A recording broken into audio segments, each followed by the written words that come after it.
Am I the a-hole for not letting my parents to be involved grandparents because they chose my sister's friend over me? I'm 25F pregnant with my first child, and only a few weeks ago my estranged parents found out about my pregnancy from someone I know back in my hometown. They reached out so excited to find out they were going to be grandparents and wanting to be involved, but I ignored them and continued ignoring them until 2 days ago when I replied one time and made it clear they will never know my child or be in our lives, and that I wanted them to stop contacting me. This was all via email BTW. Let me get into some background. I have an older sister, Sam, 28, and she had a best friend, Luna. Sam and Luna met in pre-K and became fast friends. Luna was over at our house all the time, and eventually she started saying really awful things to me and bullying me. She called me names, mocked me whenever I asked if I could spend time with her, and Sam threw stuff at me when she'd see me, and even made a game out of spitting at me and seeing how many times she could hit me. My parents knew and they did nothing, but once I was 7 they sat me down and told me that Luna had a bad time at home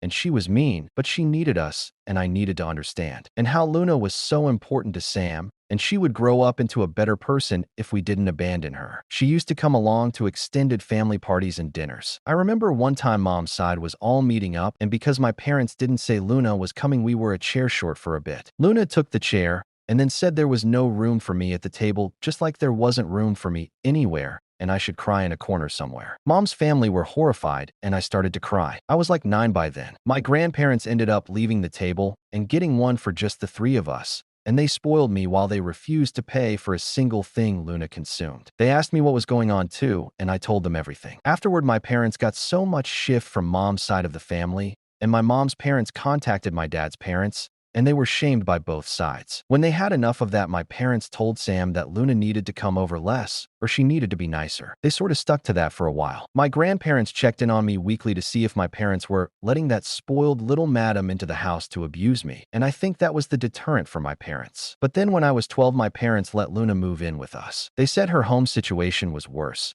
and she was going to apologize, and we were going to make sure she felt wanted and welcome with us. I got a sorry, I guess, from her, but I could hear her making fun of me to Sam whenever me and my parents weren't around. She'd laugh about how I looked betrayed when my parents told me she was moving in. She found it hilarious. I think you can see whose side Sam was always on. I lived like that for a little over a year before it got to be too much, and I told my grandparents Luna was living with us. They went ballistic on my parents, and after weeks or months of fighting about it, my grandparents insisted I was going to move in with them. My parents protested against it, but my grandparents said they couldn't be trusted to take care of me. My parents wouldn't kick out Luna for me, so yeah. I lived with my grandparents the rest of that time, and I actually live in the same neighborhood as them with my partner now. I actually had zero contact once I moved in with my grandparents. These emails were the first contact in more than a decade. My parents keep replying to that one email. I got like 4 within a few minutes about an hour after I sent it, and they're telling me I'm taking this too far, and they said Luna isn't even in the picture anymore. Am I the a-hole?